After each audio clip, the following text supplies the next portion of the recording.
Elevate your home with Paris Rhone, where style meets function in perfect harmony. Discover their curated collection of premium home appliances and accessories, from sleek kitchen gadgets to innovative living room solutions. Paris Rhone brings a touch of Parisian elegance to your everyday life. Ready to transform your space? For a limited time, enjoy up to 20% off your first order with promo code DARK. Visit parisrhone.com today and elevate your home the Parisian way.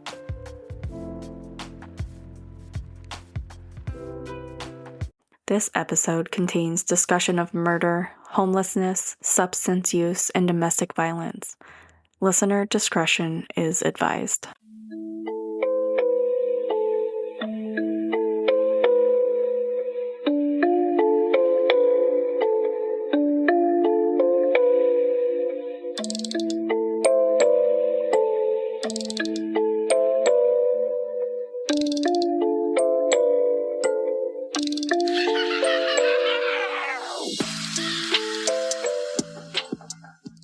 Welcome to Dark Crossroads Podcast, hosted by Roxanne Fletcher. This is your stop for all things true crime and paranormal. From the infamous story of the New Bedford highway killer to the chilling tale of the black-eyed children, Dark Crossroads Podcast is a truly deep dive into the stories that frighten and fascinate you. All links to the show will be provided in this episode's description. And don't forget to let us know what you think of today's episode.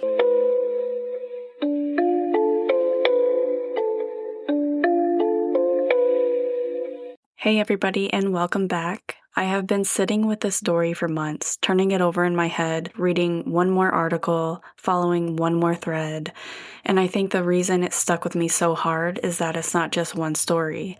It's at least two stories, maybe even three, depending on how you look at it, and it is also very close to home. And they all happened at roughly the same time, in the same place, but almost nobody was paying attention to the right one. So today we're going deep on what the internet has started calling the New England serial killer.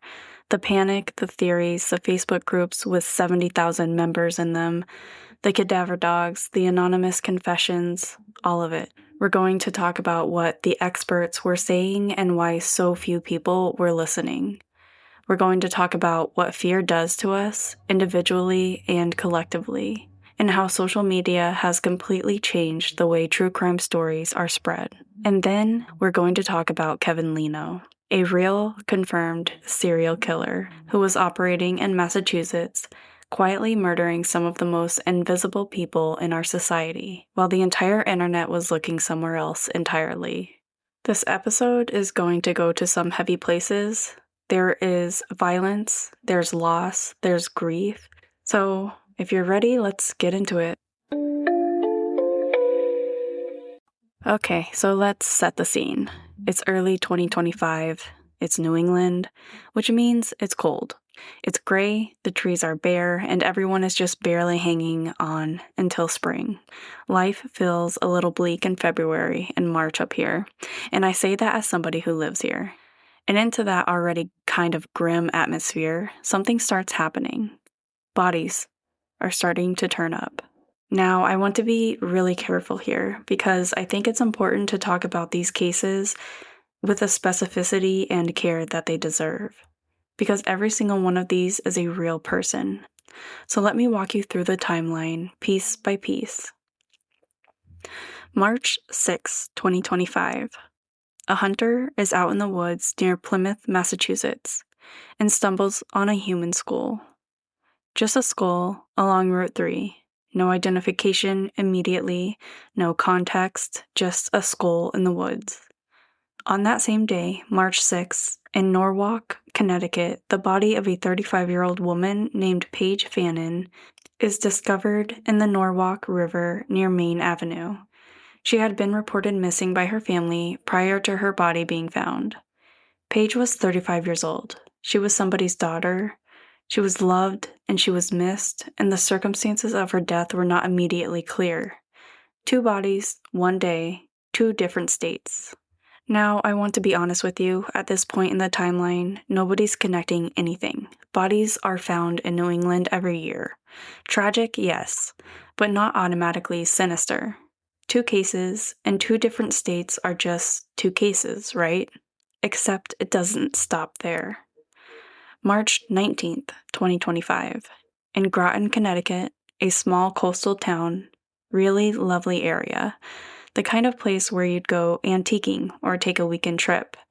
Investigators make a discovery that immediately feels different in character from everything else. The remains of a 58-year-old woman named Suzanne Wormser was found stuffed inside of a suitcase near the entrance of a cemetery. Okay, so at this point, I need a moment. A suitcase at the entrance of a cemetery. I think it's easy to hear details like that and kind of let them wash over you when you're consuming true crime content. But that is deeply, profoundly disturbing. That's not an accident. That's not a random disappearance. That is somebody making a choice, a deliberate, calculated choice about what to do with a human being. And then it keeps going. A man's body is pulled from a river in Rhode Island. More remains surface in Connecticut. By April, there are reports of 7 separate sets of human remains discovered across Connecticut, Rhode Island, and Massachusetts. By May, the count in some of the tallies is as high as 12. 12 sets of human remains, 3 states, in 2 months. Now, I want to be really clear about this. Not all of these discoveries were necessarily recent deaths. Some of these were skeletal remains that could have been there for years. Some were people who had simply been reported missing, and whose remains were found in a natural setting. The circumstances varied widely from case to case. But here's the thing about human psychology, and we're going to come back to this a lot today.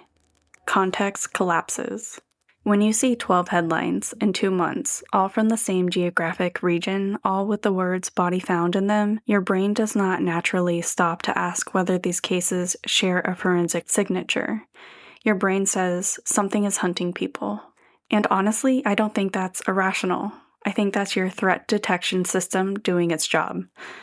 The problem is that threat detection doesn't come with a footnote. It doesn't say, hey, before you panic, maybe go look at the base rates. It just says, danger, be afraid. Before we do get to the panic, I want to spend a little more time on some of the individual cases, because I think it's easy to let people become abstractions when they're part of a bigger story, and I really don't want to do that. Paige Fannin, 35 years old, found in the Norwalk River in Connecticut. As of the time of my research, the circumstances of her death have not been fully resolved publicly. Her family reported her missing, and then she was gone. 35 is so young. I keep thinking about that one. Suzanne Wormser, 58, retired dental hygienist, found in a suitcase outside of a cemetery in Groton. This one, I told you it felt different in character, and it turned out to be a targeted crime. Police moved quickly, and they arrested her roommate, a 68-year-old man named Donald Coffell. He allegedly admitted to the crime during a police interview. Prosecutors believe that this was a domestic violence situation, a targeted, intimate partner-adjacent crime, horrific in its own rights, but not the work of a roaming stranger targeting random women. And this is something that I think gets lost in the serial killer conversation. Statistically speaking, when a woman is murdered, the person who did it almost always knew her. It was a partner, an ex-partner, a family member, somebody in her immediate circle. That is not comforting. It's actually devastating in its own way, but it's also true. It's facts, and it matters for how we understand these cases. Then there is the skull found near Plymouth. That one took longer to identify, and there were other remains found, some in waterways, some in wooded areas, that were in various stages of decomposition, making it genuinely difficult to determine even cause of death, let alone manner. Which brings me to one of the real challenges law enforcement was facing in real time. An enormous geographic area, multiple jurisdictions, multiple medical examiners, cases at widely different stages of investigations, and an internet that was connecting all of it into one terrifying narrative before any of the facts were in. Something that I have said before and probably will say again is the gap between we don't have answers yet and there are no answers is where conspiracy theories are born. And that gap in the spring of 2025 was absolutely enormous. All right, so here's where we need to talk about what happened online, because it is genuinely fascinating, and I mean that in the most neutral possible way. Not fascinating as in good, not fascinating as in bad, just a remarkable thing to observe as a student of how information moves in the modern world. A private Facebook group called New England Serial Killer was created. Within days, it has over 23,000 members. Within weeks, 70,000 members. 70,000 people. I just want to let that number breathe for a second. That is not a Facebook group. That is a small city. That's larger than many towns in New England itself. 70,000 people in a private group sharing theories, maps, victim lists, amateur forensic analysis, personal testimonies from people who claim to have information, and deeply confident conclusions. TikTok lights up. One video, with the Law and Order theme playing in the background, because, of course, made claims that there was an active serial killer stalking both men and women in southern New England right now. Millions of views. And that video spawned dozens more, each one adding its own layer of certainty. And here's what gets me about the TikTok side of this. The format actively rewards certainty. You have 30 seconds, maybe a minute. You can't really say, well, it's complicated and law enforcement is still working through the evidence. That is not a 30-second video. What is a 30-second video is, there is a serial killer in New England and here is the map. That gets the views. That gets the shares, and the algorithm does the rest. On Facebook, the theories started multiplying and evolving. One popular theory held that the killer was a truck driver, because several of the bodies or remains had been found near interstate highways. Routes 3, 95, and 6 all came up repeatedly. This theory had a certain logic to it, though. Truck drivers are geographically mobile, they interact with vulnerable populations at rest stops, and the FBI has actually studied the phenomenon of serial killers who are long-haul truckers. The FBI's Highway Serial Killings initiative is a real thing, by the way. They've been tracking murders along highways since the early 2000s, and they have identified over 750 potential victims and over 450 potential suspects. So the truck driver theory is not crazy. It's just, and this is important, not supported by any evidence in this specific situation. Having a theory that could be true is not the same thing as a theory that is true. Another theory that gained serious traction connected the New England cases to something called the smiley face killings, a long-standing, controversial theory that a criminal organization is responsible for the drowning deaths of young men across the country. The theory was proposed by 2 retired New York City detectives, and it has a devoted following in true crime circles. It has also been pretty thoroughly debunked by criminologists and law enforcement, but it is a kind of theory that has enough surface plausibility and enough emotional resonance that it never really goes away. And when bodies start turning up near waterways in New England, the smiley face crowd showed up with a fully formed explanation ready to go. And then came the anonymous confession. Somebody, identity unknown, posted in one of the Facebook groups claiming to know where bodies were buried in Rhode Island. They specified a location near Scarborough Beach, and they claimed to have direct knowledge. Now, here's the thing, though. Police had to take it seriously. You can't receive a tip like that and not act on it. So investigators sent cadaver dogs to Scarborough Beach, and they found nothing. When investigators tracked down the person who made the post, the explanation was something.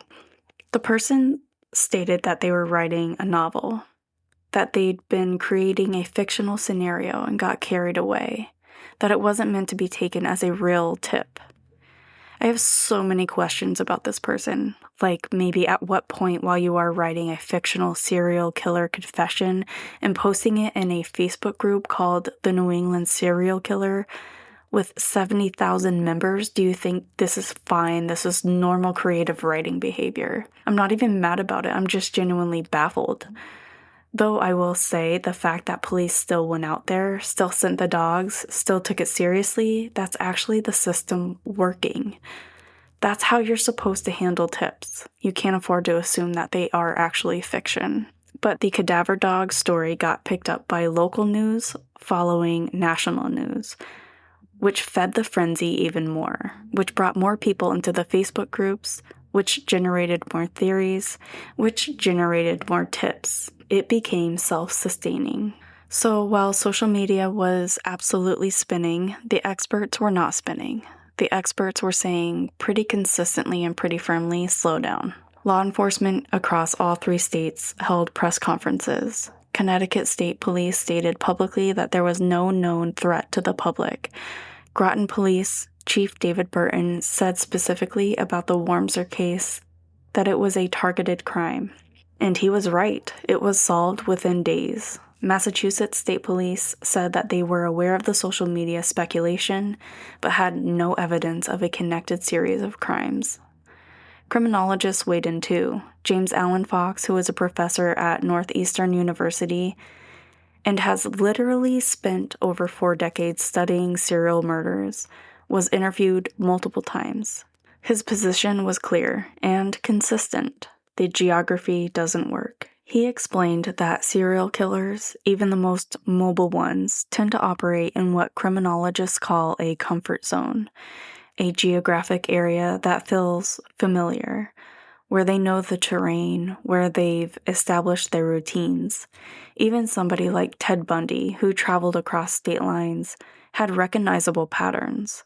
The New England cases, Fox points out, were spread across 4 states, from urban harbors to remote island ponds to wooded hiking trails along major highways.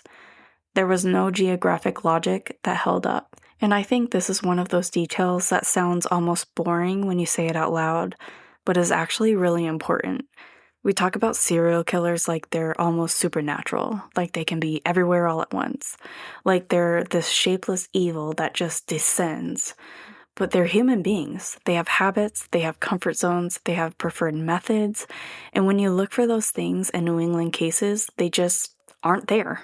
A forensic pathologist writing for the Connecticut Examiner laid out even more concretely no consistent method of killing, no shared forensic signature, no demographic consistency among the victims, no evidence of a signature, behavior, or ritual.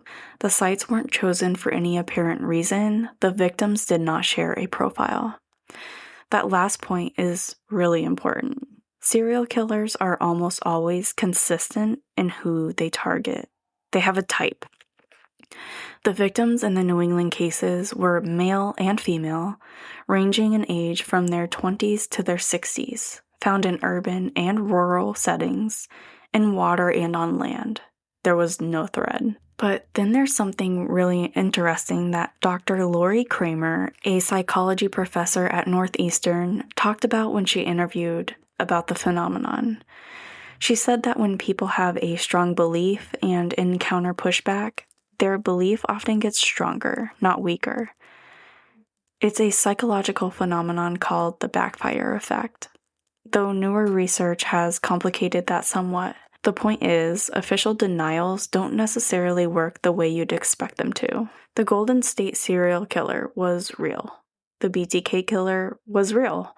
John Wayne Gacy was real. Law enforcement denied, minimized, and missed things in all of those cases before the killers were caught. So when police say there's no serial killer here, some portion of the public hears that and thinks, well, that's exactly what you would say. Dr. Kramer also made a point that I found really perceptive and that I've been thinking about ever since. She suggested that for some people, the worst case scenario of an active serial killer might actually be a product of a much broader fear. The sense that the world is unsafe, that institutions aren't transparent, that the official story is curated rather than complete. And you know what? In some ways, this story is going to prove her right. Just not in the direction those 70,000 Facebook members would expect. I want to spend a few minutes here on something that doesn't get talked about enough in these kinds of stories: the collateral damage of the panic itself, because it wasn't just abstract. Real people were hurt by it. The Hampton County District Attorney's Office in Massachusetts issued a public statement specifically calling out social media's role in spreading misinformation about these cases. They warned, and this is direct from the statement, that unverified claims can compromise active investigations, will contaminate the jury pool for future trials, and create panic that doesn't reflect reality. That's not just a PR move. That's a real concern. If you have an active murder investigation and the suspect's name starts circulating on Facebook alongside a bunch of wild theories, that is genuinely damaging. Defense attorneys can use that to argue their client can't get a fair trial. Evidence handling can be compromised and witnesses will be influenced. But the most heartbreaking part about the collateral damage is the families. I mentioned earlier that some of the cases being tied to the serial killer narrative were not new deaths. Some were remains that had been there for years. Some were accidental deaths. Some were deaths of people who had not been murdered at all. A woman named Michelle Romano, whose name and image began appearing in serial killer theory posts, had her family come forward publicly to state that she was not a murder victim, that she had not been killed, and that the use of her name and her photo in this context was wrong and was causing her family additional grief. I cannot imagine that you've lost someone you love, and now strangers who mean well, who think that they actually are doing something good, who are genuinely trying to find answers, are posting your person's image alongside theories about how she was murdered. How do you process that? How do you grieve when your grief becomes someone else's content? This is one of the hardest parts of true crime as a genre to sit with. And I say this as somebody who makes true crime content, who loves true crime content, who believes deeply in the value of keeping these stories alive. There is a version of this that honors victims and their families, and there is a version that consumes them. The line between those two is sometimes very thin, and in the chaos of a viral panic, that line disappears entirely. All right, so here's where the story makes its turn. When hundreds of thousands of people were fixated on this unnamed, roaming, theoretical serial killer somewhere in the shadows of New England, a very real serial killer was being quietly, methodically unmasked, right in Massachusetts, by investigators who had been working these cases for years, with almost no public attention, no Facebook group, and no TikTok viral moment. And his name is Kevin Leno. He was 38 years old, and he's from Lowell, Massachusetts. He has distinctive tattoos, a star beneath his right eye, a spiderweb across his forehead. He is not a mysterious figure. He is not a ghost. He is a person with a name and a face and a history, and as of 2025, he is confirmed by the Middlesex County District Attorney to be a serial killer. 4 confirmed victims, possibly more, and every single one of them was a person experiencing homelessness. And I want you to hold that as we go through this timeline, because I think the way the Kevin Leno story unfolded, both the crimes and the investigation, tell us something profound about who we protect, who we see, and whose deaths we decide to pursue. Let's start at the beginning. November 29th, 2010.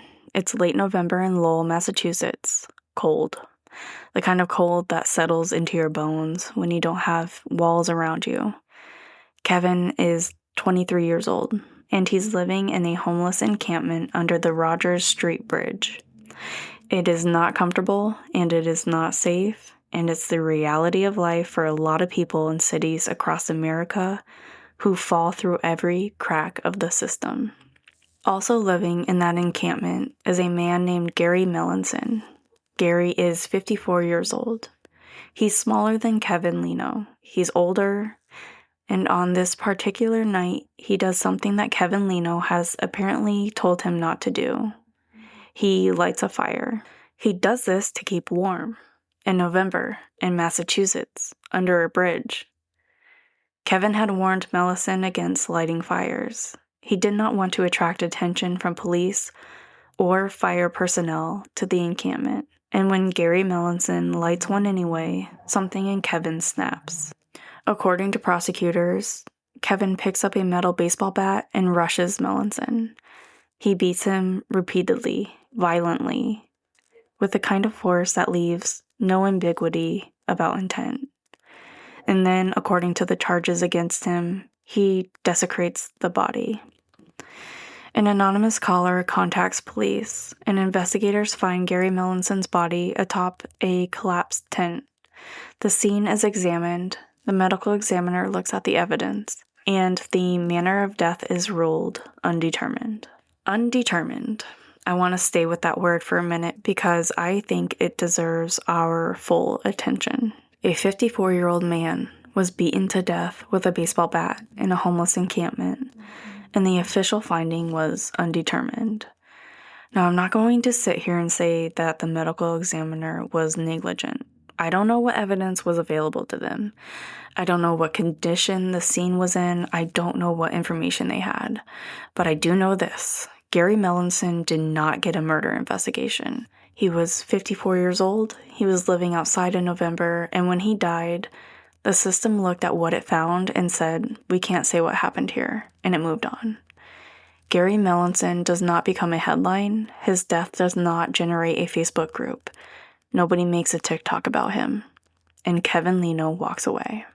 2 years pass. Kevin is now spending time near the Harvard Square MBTA stop in Cambridge.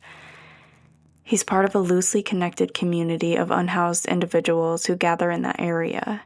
And at some point, Kevin decides he has a problem with some of them. Specifically, he allegedly wants to drive out the people who are using heroin. He doesn't approve of it. He starts making that known through intimidation and through violence. August 2nd, 2012. A 30-year-old man named Douglas Leon Clark is part of this group. When Kevin starts his campaign of intimidation, Douglas Clark pushes back and he stands up to Kevin. And Kevin, according to prosecutors, decides to punish him for it. He offers Clark a shot of heroin. Clark accepts, but it's what investigators would later call a hot shot. Heroin intentionally contaminated or dosed to cause a fatal overdose. A calculated, deliberate act disguised as a generous one. Douglas Clark is found unconscious along the banks of the Charles River. He's taken to a hospital, and that is where he dies. His death is investigated, and the conclusion was accidental overdose. No foul play suspected. He was 30 years old. Douglas Clark was 30 years old, and he was killed deliberately by somebody who handed him a needle and knew exactly what was going to happen. And because he was homeless, because he was a heroin user, and because he was the kind of person whose death doesn't get scrutinized the way other people's deaths get scrutinized, it was filed as an accident. And that was it. No murder charge, no investigation of Kevin Leno, no justice for Douglas Clark. Not yet, at least. Now, Kevin Leno does eventually get caught, just not for Mellison and not for Clark. 2012, Charlestown, Massachusetts. Kevin kills again. This time, his victim is a man named Norman Valor. 45 years old, another beating, another unhoused man. This time, there's enough evidence, enough witness information, something to build a case. Kevin Leno is charged. He doesn't go to trial immediately. These things move slowly in the legal system. But eventually, in 2019, he pleads guilty to the murder of Normand. He receives a life sentence. Life in prison. He's done. He's off the streets. Case closed, right? Well, almost. Because somewhere in between all of this, 2013 and 2014, Kevin Leno had traveled to Missoula, Montana, and while he was there, investigators would later determine he had killed again. His victim this time was a man named Jack Gilbert Berry, killed at a homeless encampment in Missoula. Same profile, same hunting ground, same vulnerability exploited. Kevin pleads guilty to Berry's murder as well, a concurrent 40-year sentence on top of his Massachusetts life term.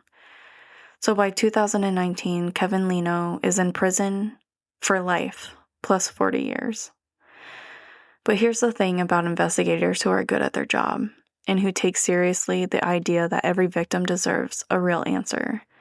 They don't always stop when the door closes.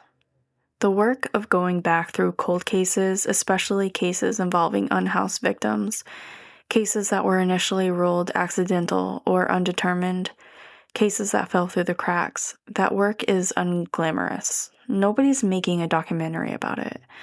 There's no press conference at the end of every Tuesday when an investigator digs back through a 15-year-old file. It's quiet, painstaking, thankless work, and it matters so much. August of 2025. The Middlesex County District Attorney's Office, led by the DA Marion Ryan, files 2 new first-degree murder charges against Kevin Leno, who was already serving life in Massachusetts. The charges, the murder of Gary Melanson in 2010, and the murder of Douglas Leon Clark in 2012.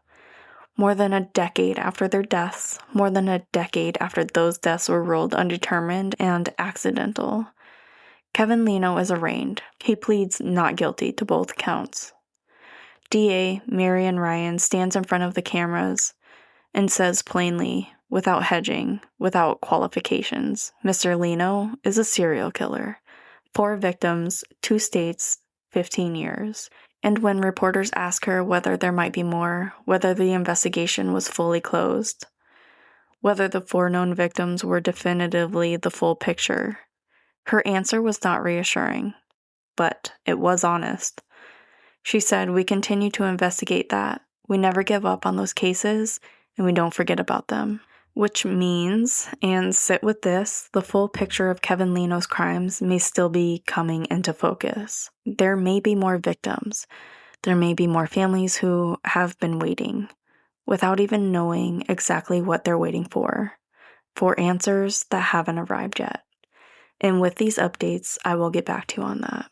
Okay, so let's hold both stories in our hands at the same time now, because I think that's where this episode really lives, in the comparison. Story 1, an unconfirmed theoretical serial killer. No suspect, no confirmed victims, no forensic evidence of a single perpetrator. And 70,000 people in a Facebook group. Millions of TikTok views, national news coverage, cadaver dogs dispatched to a beach based on a fictional novel. Story 2, a confirmed and declared serial killer. 4 confirmed victims, a 15-year timeline, a pattern of targeting some of the most vulnerable people in our communities. And almost nothing. No viral moment, no Facebook group called Who is Kevin Leno, no flood of TikTok videos connecting the dots. I keep asking myself why, and I don't think the answer is simple, and I don't think it's one thing.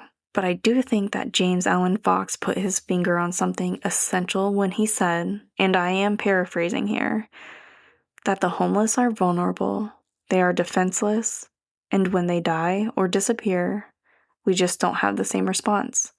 They are, in his words, just not there. Just not there.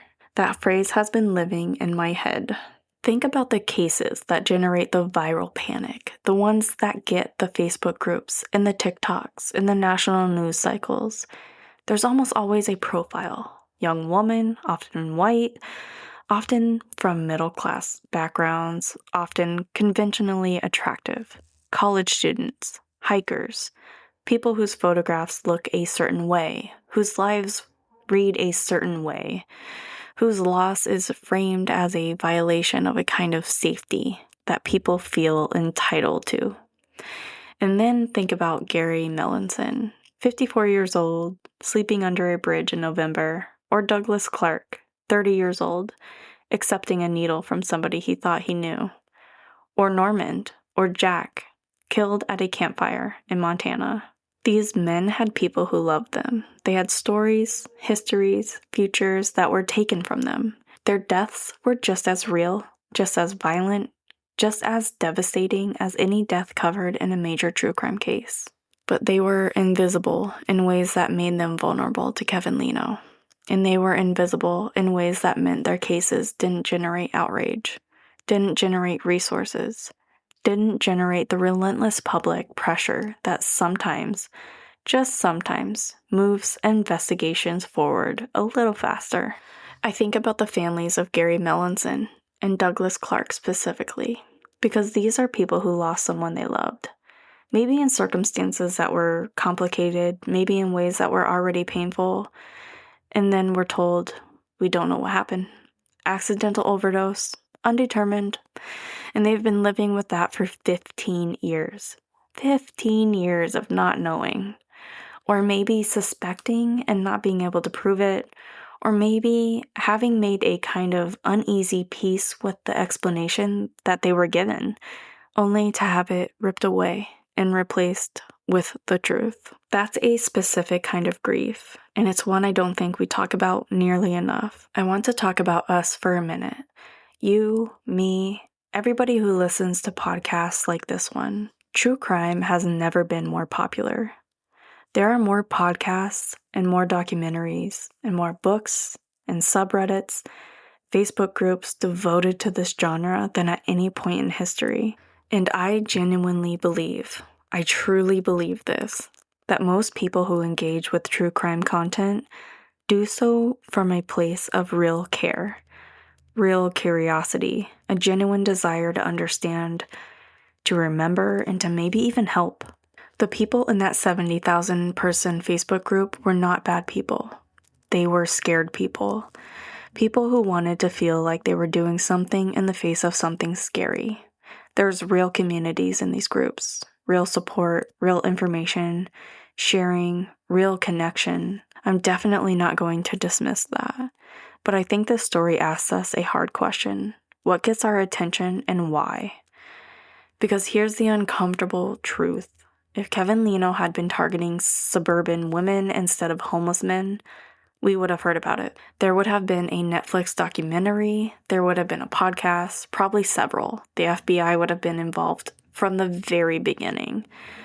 The first death would have been investigated as a murder, not rolled undetermined. And that is not a conspiracy theory. That's just the reality of how resources get allocated, how media coverage gets directed, and how public fear gets weaponized. Vulnerable people. People experiencing homelessness, people struggling with addiction, people who are undocumented, people who are sex workers, are disproportionately targeted by violent offenders, specifically because their disappearance and death don't generate the same response. There is a whole subgenre of serial killer research about what criminologists call less dead victims. People whose deaths are seen, consciously or not, as somebody less significant, less investigated, and less mourned. The term less dead is gutting.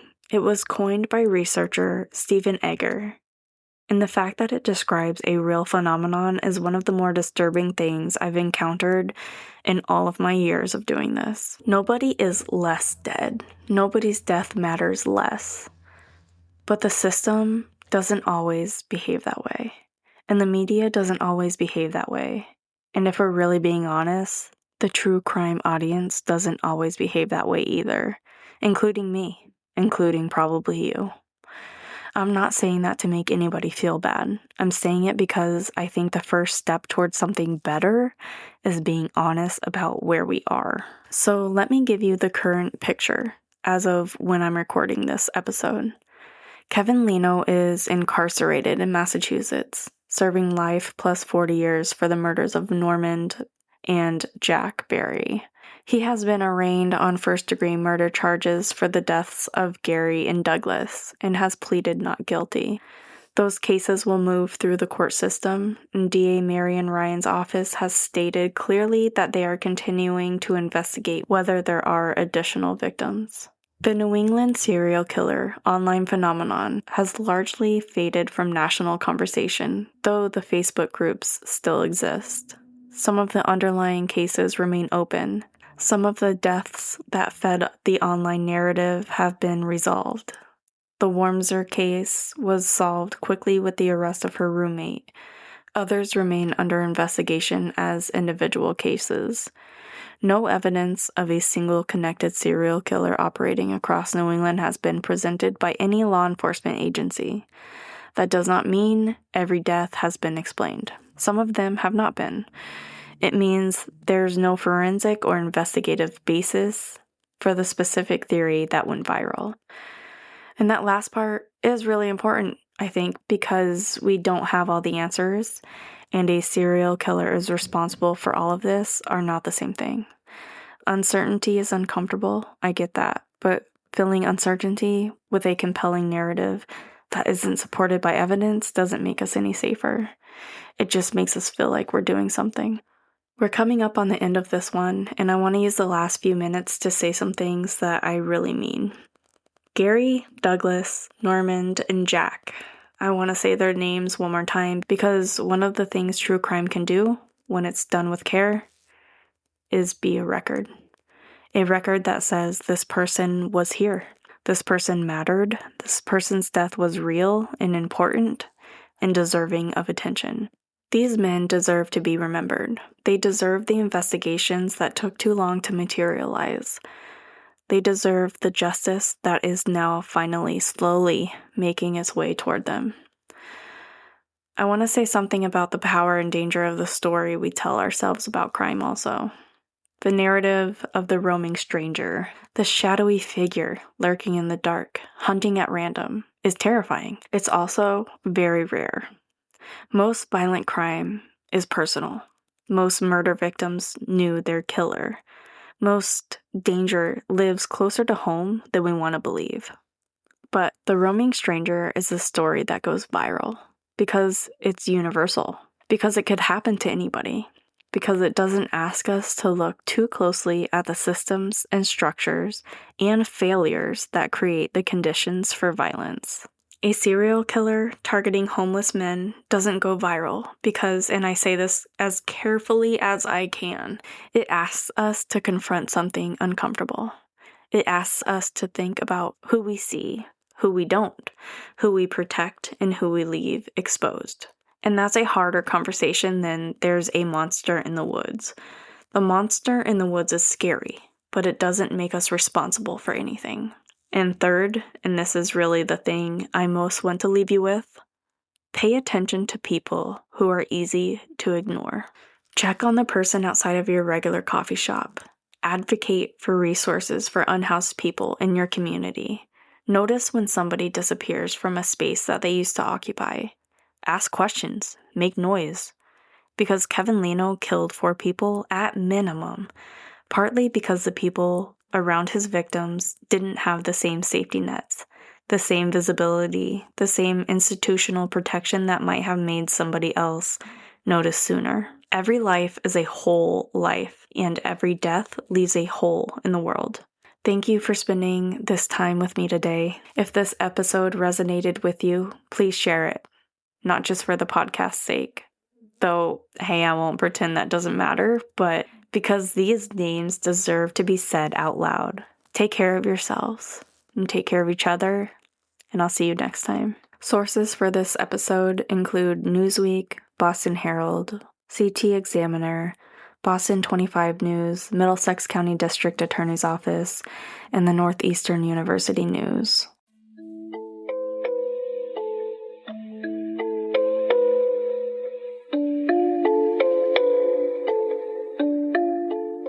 Alrighty, so it's that time, guys, to say goodbye. But before I do so, I just want to send a thank you to all of my listeners for your continued love and support and for sending in cases that you want covered and stories that you want read on the podcast. We truly accept all stories, including scary, paranormal, and funny. Any cases you want covered or stories that you want read on the podcast, just please send them in to darkcrossroadspodcast@gmail.com. Thank you for hanging out again today. You can also find us on all social media platforms, don't forget to like, share, rate, review, subscribe wherever you're listening to us. You can subscribe to the podcast for bonus information. There is a link in all episodes in the notes that will send you to our subscription page, and with that you will get bonus content, discount on future merch, and a lot of extra goodies. Every single dollar that comes through donations or through our subscription goes straight into the podcast, helping fund research, and it really helps us out and keeps this podcast going. And with all of this said, please don't forget to be weird, stay different, and don't trust anyone.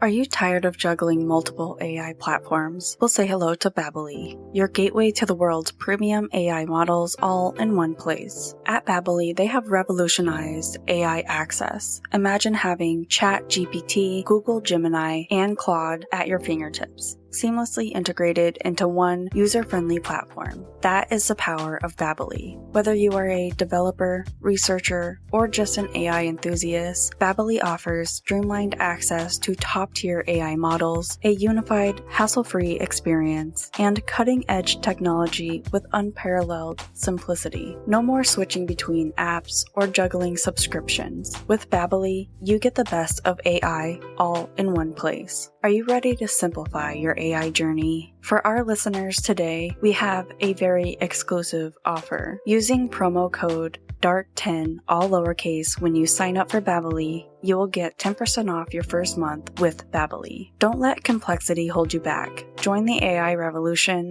with Babbly today. Visit Babbly.com and use code DARK10 for 10% off your first month. Join the crowd at Babbly, simply unlocking AI's potential.